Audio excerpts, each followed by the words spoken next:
The man accused of attacking Speaker Nancy Pelosi's husband told police that he wanted to hold the speaker hostage and, quote, break her kneecaps. That, according to the court papers that have now come out, 82-year-old Paul Pelosi attacked at their home in San Francisco on Friday while Speaker Pelosi was in Washington. Investigators say 42-year-old David DePape broke into the home and smashed Paul Pelosi in the head with a hammer that he and Mr. Pelosi were struggling over when the police entered. They say Pelosi appeared to be unconscious, and they also found a rope, a roll of tape, another hammer, and zip ties. And breaking moments ago, a source with Immigration and Customs Enforcement tells Fox DePape is in the country illegally. He overstayed his visa. He is from Canada. He is now charged with assault and attempted kidnapping. Speaker Pelosi's office says that her husband is expected to make a full recovery.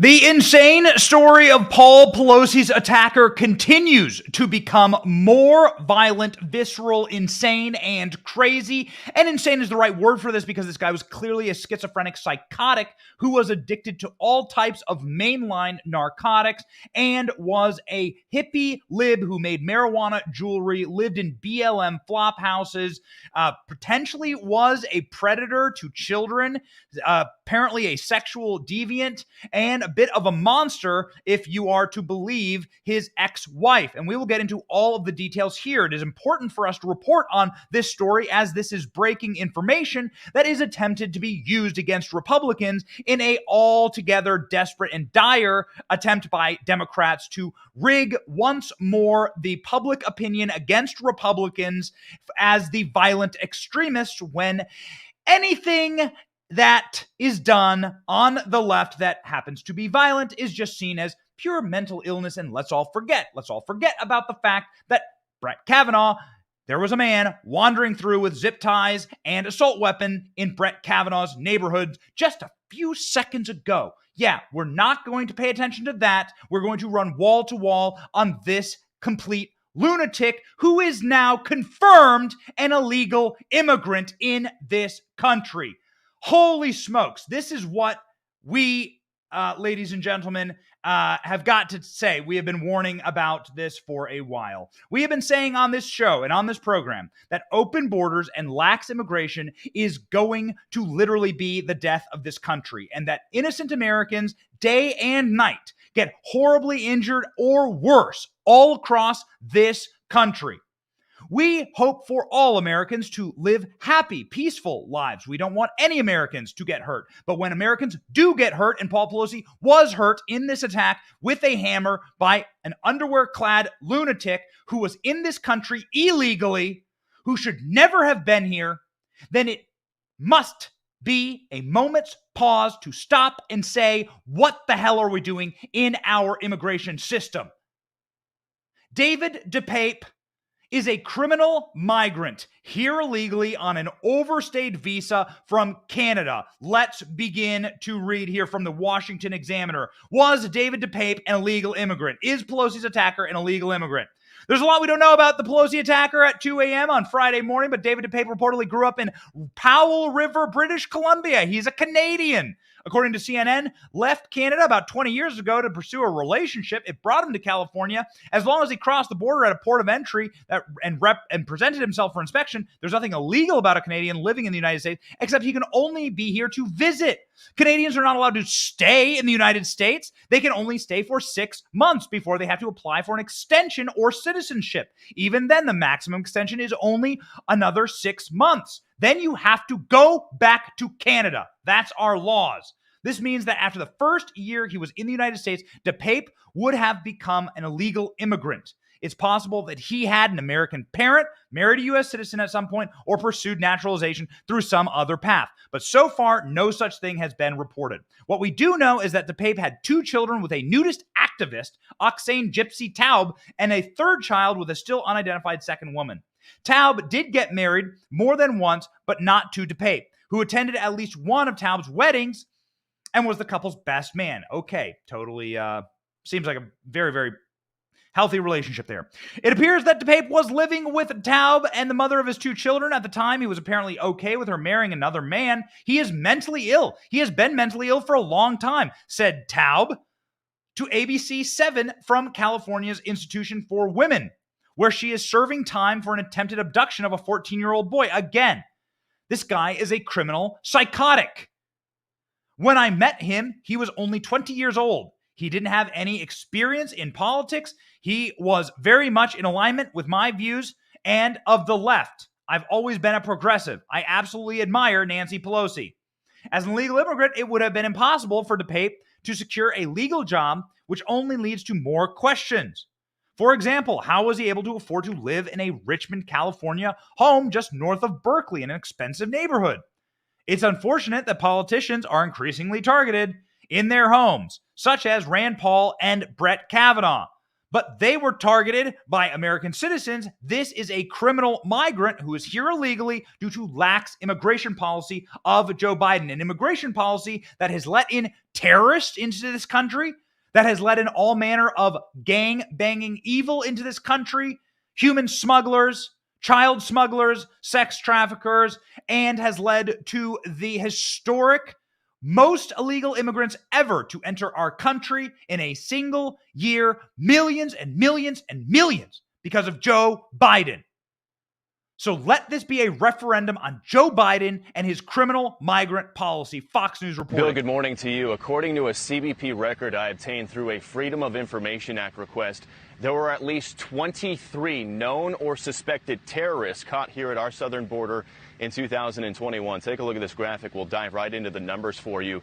This shows there were approximately 23 hits on the TSDB. That is the Terrorist Screening Database. There were 4 in San Diego sector, 4 in El Centro, 2 in Yuma sector, 2 in Tucson sector, 3 in El Paso sector, 4 in Del Rio sector, and 4 in the Rio Grande Valley sector. And again, this is the FBI's Terrorist Screening Center who puts together this database. And keep in mind, these are only the ones they know about, only the ones they caught. And as you take a look at some file video right here, we'll explain why that's such a concern. Keep in mind, just in the last 6 months alone here at the border, there have been more than 300,000 known gotaways. Border Patrol can't be everywhere at once. People are getting through in major numbers. And that's one of the reasons why former ICE Director Tom Homan says these terrorist numbers, these guys caught at the border last year, are a major concern. And he says DHS Secretary Alejandro Mayorkas has to start considering the border crisis as a national security issue.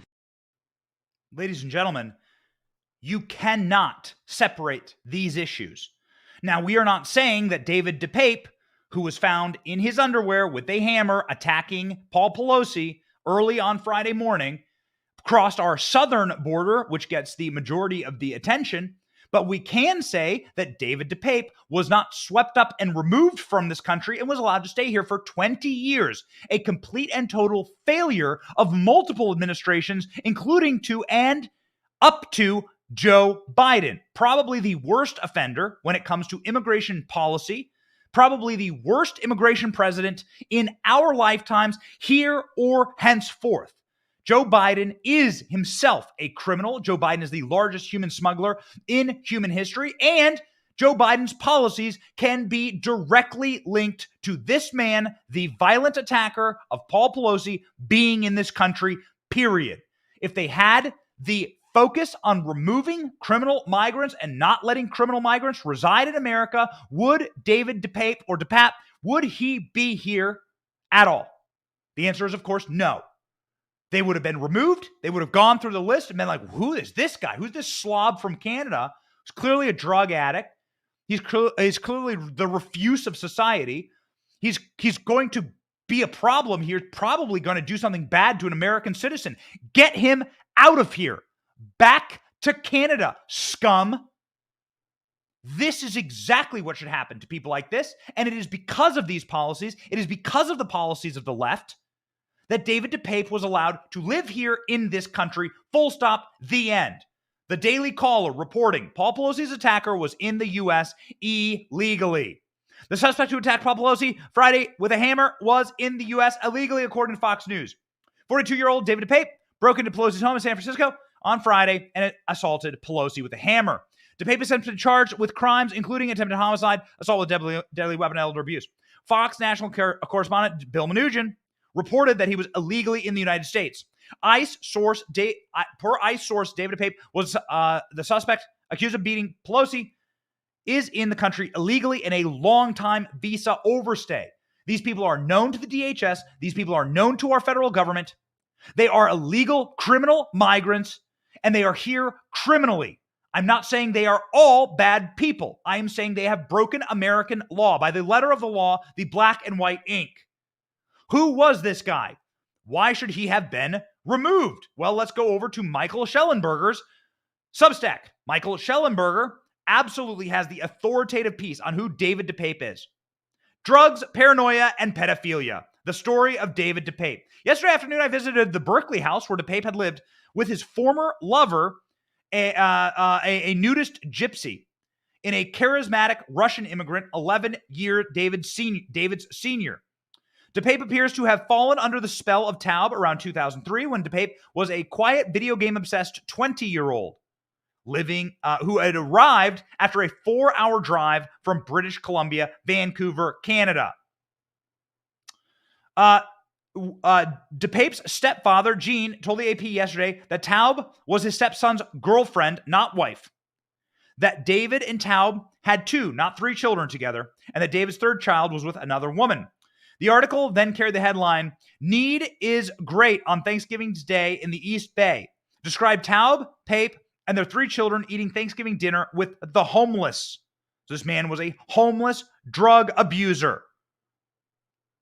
He was also considered far left by all of his neighbors, including, but not limited to, his own girlfriend / live-in girlfriend, live-in lover. They were drug abusers. He abused their little children. According to the children, according to Facebook posts from the children themselves, he abused the children sexually. He was clearly an addict. DePape's history of drug use, psychosis, and homelessness has been missed by the majority of our news reporting and our news systems. And that is what we spoke about this morning. We refuse to believe your narratives.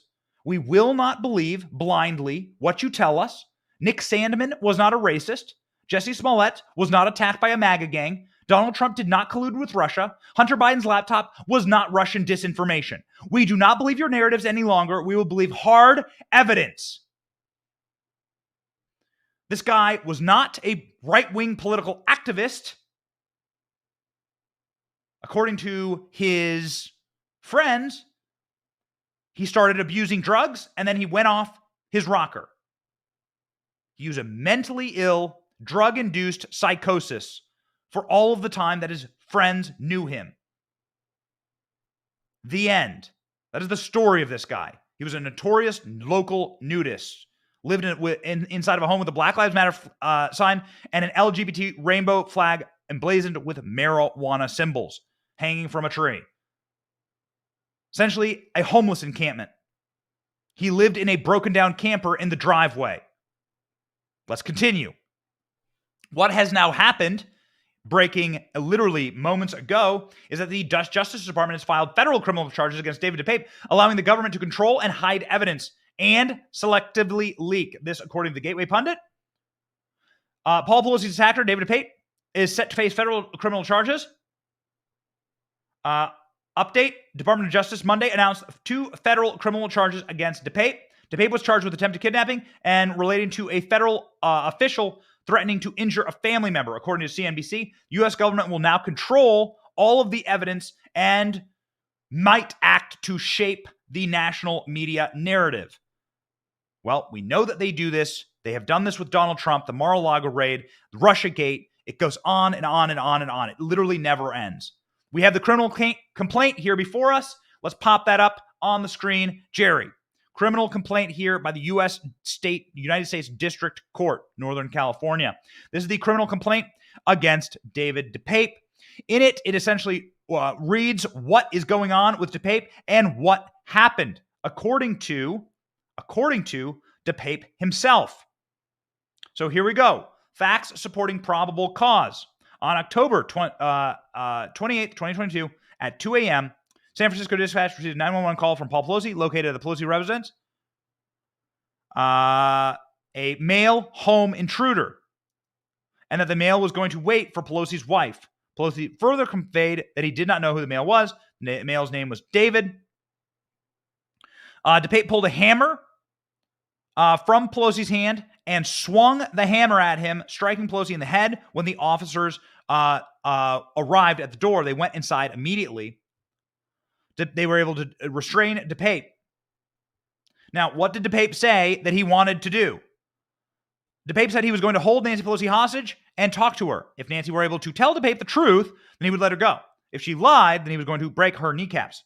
This is according to the criminal complaint here from the federal government.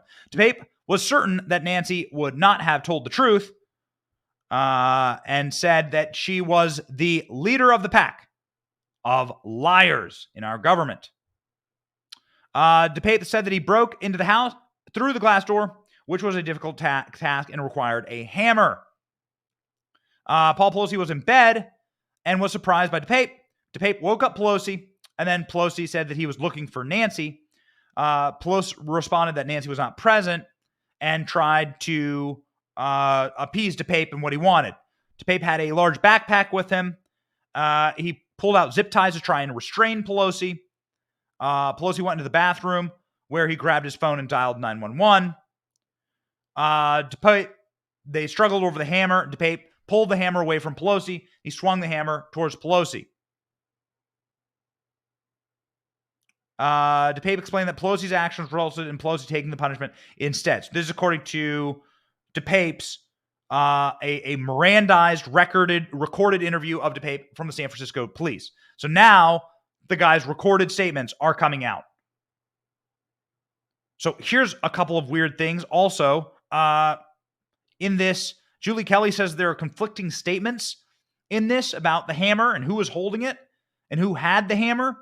Julie Kelly on Twitter saying this. And also, there was apparently a guard here that saw, where's the section here with the guard? There was a guard that saw the man break into the residence, saw him with his backpack, and they saw like the dude break into the house and did nothing here in San Francisco.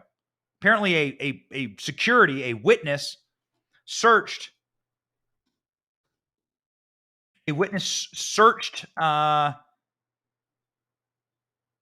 Yeah, there we go. Witness saw an individual, all black, carrying a large black bag on his back, walking near the Pelosi residence. Witness was parked. Witness was working as private security at an address nearby. Witness then heard what sounded like banging on either door or a car, and he heard sirens within a minute or two. Okay, so you have a security guard that saw DePape apparently break into the house.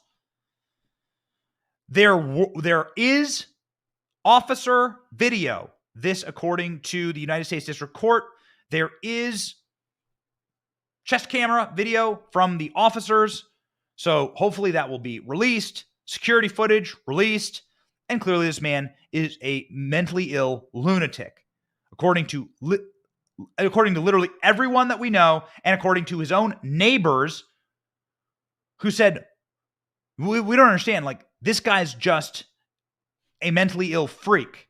This is one of David DePape's actual neighbors. This is why we demand evidence before coming to conclusions. This is what his neighbors have to say about DePape. So they are just, nudist drug abusers, and that's who gravitates toward them. And the children who live there, they seem to be underage or under 18. I'm not sure how old they are. Okay. And Trisha, again, what do you say their politics are? I'm not sure. I would imagine that they're more left-leaning because of their support for the gay community and for, for other people. But it is... now I'm not sure what way they lean because they have the flag, the LGBT flag with the pot. Yeah. So. Do not believe the lies. Do not believe the cancerous regime that is in total collapse, that is built on fraudulence, that wants you to believe that this guy is some type of big MAGA Trump acolyte. This guy is a mentally ill loner, LGBT, Black Lives Matter activist, according to his neighbors. Benny, where'd you get that? I don't know. The on-camera news interview with his longtime neighbor? The Substack of a guy named Michael Schellenberger who ran for governor in California, who literally went to DePape's home? Well, I don't know. Doing something called journalism? You jackals.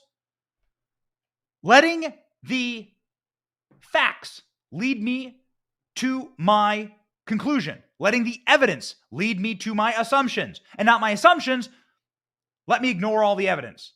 It is remarkable that these people who told you that Nick Sandmann is a racist, an evil, vicious racist, that Kyle Rittenhouse is guilty of the most heinous crimes imaginable, that Jesse Smollett was attacked by MAGA bros at 2 a.m. during a polar vortex, holding a Subway sandwich, got a noose around his neck. This is MAGA country. These same people that told you that Hunter Biden's laptop was Russian disinformation, that Joe Biden has never spoken to his son about his business deals. These people want you to believe blindly, without evidence, that David DePape is some type of hardened right-winger, that he's been some huge Trump supporter. No, I'm sorry. We went and looked ourselves. We went and looked ourselves before they took down all of his WordPress blogs. What was this man's supposed WordPress? Certainly someone publishing under his name. Absolute schizophrenia. Entire posts, they're not there anymore. Entire posts with just one word in them. Crazy, broke brain stuff. Mentally ill, nudist, drug abuser, illegal immigrant. Illegal immigrant. The 911 dispatch audio says that Paul Pelosi was himself trying to figure out who the hell this guy was, that he called him a friend. This is according to the 911 call. Here we go. Northern 4-car, 8 priority 910, 2640 Broadway, cross of Scott and Normandy. Hey, 14 hour copy. RP stated that there's a male in the home and that he's going to wait for his wife. RP stated that he doesn't know who the male is, but he advised that his name is David and that he is a friend. RP sounded somewhat confused. Is a friend. RP sounded somewhat confused. 12 over back and copy. What do you want from me? You want the evidence? You want the actual data? There you go. You got it. I got you. Okay? There's the 911 calls. Here is the criminal filing. Let's pop that back up on screen. The criminal filing, which is not a good thing, I don't think, that the feds are handling this, to be quite honest with you. I'm sorry, but I don't trust them. I literally do not trust these people. They have lied too much. Remember, the FBI sent like 400 people down to investigate Bubba Wallace, NASCAR racer, and the noose, the garage pole. That was, by the way, on every single garage. That's our federal government. These people lied, as Durham proved. He did not get prosecution, but he proved it. These people lied and colluded and paid in order to get dirt on Trump. They fabricated fraudulent evidence. They maligned the right. They fraudulently claim that white supremacy is the number one threat in America.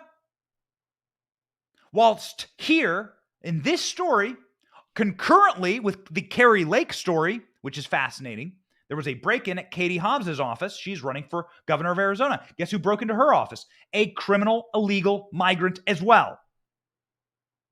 So you have, within the time span of 1 week, 2 criminal migrants breaking into Democrat offices, Democrat homes, private areas, and then causing harm to those people. One was more severe than the other, obviously. And here we are. So, those are the facts. Julie Kelly, one of our favorite reporters, saying that there are logical inconsistencies with the way that the FBI wrote this up, and that even the FBI's report conflicts with itself about who was holding the hammer when and who opened the door. The original reports, according to the police, Politico, and NBC, said that someone else opened the door. And then they have now reversed that this morning. So what are you supposed to believe? Well, I guess you're supposed to believe the hard evidence. So you must release the CCTV tape. There are cameras all over the Pelosi residence. Release the body cam footage. Release the interviews with DePape. Talk to his neighbors. Talk to his ex-lovers. Talk to his... Apparently, this guy was a pedophile. Apparently, this guy was a abuser, according to his children. Now, this is just based on a Facebook post from one of the alleged children that lived with him, but apparently this guy was an absolute sexual deviant as well, among with all these other horrible things, including but not limited to being a criminal migrant in this country illegally because of the policies of Joe Biden, in part. He's apparently been here for 20 some odd years. So you can blame Joe Biden's policy and every other open borders, lax immigration, lax criminal migrant policies of all of the failed administrations that allowed this, from George W. Bush through. Not blaming Donald Trump. Donald Trump was excellent on immigration. Ladies and gentlemen, why do we do this breaking report right now? Because you deserve the true narrative, the real hard facts, and the information without political bias injected into it like a cancer. Why are conspiracy theories or other theories able to matriculate and blossom about this report so quickly? And we will be talking to you about facts here, but we will bring up uncomfortable facts and things that are not a part of the approved narrative. Why? Because it's important, damn it. Because we consider ourselves journalists. We consider ourselves the journalists in the sense that we literally want to tell you the true story. Why are the counter narratives able to grow so quickly on this guy? Because nobody believes the corporate press. Because you bastards have lied to us for the last time. So if you wish for us to believe something, we are common sense people, and you can release the effing tapes. We will see them with our own eyes, and we will draw all the conclusions. We will not believe you when you say that Donald Trump is a Russian pawn. We will not believe you when you say that Hunter Biden's laptop is disinformation, or that Jesse Smollett is a victim of a hate attack and an anti-gay attack or whatever. We don't believe you, and we never will again. You have generationally broken the trust in the corporate press by abusing for your own vicious misdeeds and venal purposes for power, any semblance of goodwill and faith that we, the American people, had in you. So you can F off if you wish that for us to drool and to clap like seals and for us to blindly believe your stupid narratives. Either put up on the table right now or hit the bricks. Hard evidence. That's what we will believe from now on. The end. Okay? So we will continue to report on this. It is important that you know what actually happened. It is important that you see and hear from someone that hopefully you trust, and we pray that you trust us, and we thank you for watching. This is how you actually do journalism. These are the facts and the evidence as we know it right now. A left-wing lunatic attacked Paul Pelosi in his underwear with a hammer in Paul Pelosi's home. The guy's now being charged. The guy was a complete and total nut job. Should have never been in this country. And it should absolutely lead to a national conversation on criminal, illegal migrants remaining in this country who are dangerous. You really want to get to the root of the problem? Let's go. I'll have that conversation any day. And we will continue to have these conversations. Thank you, ladies and gentlemen, for watching. We talked truth on this channel. There's your breaking news report. You'll hear it here. Probably no one else has the balls to tell you. Here we go. Ladies and gentlemen, that is the story of David DePape. A story of a broken immigration system and a broken loner leftist freak who's just a drug-addled lunatic. That's it. As always, we do not hope or wish for any American to have pain or suffering in their lives. Doesn't matter who you are. We want happiness and we want health for our fellow Americans on this show. We wish Paul Pelosi a speedy recovery. My name is Benny Johnson. Let's fix our broken immigration system and maybe less attacks like these will happen. Thank you for watching.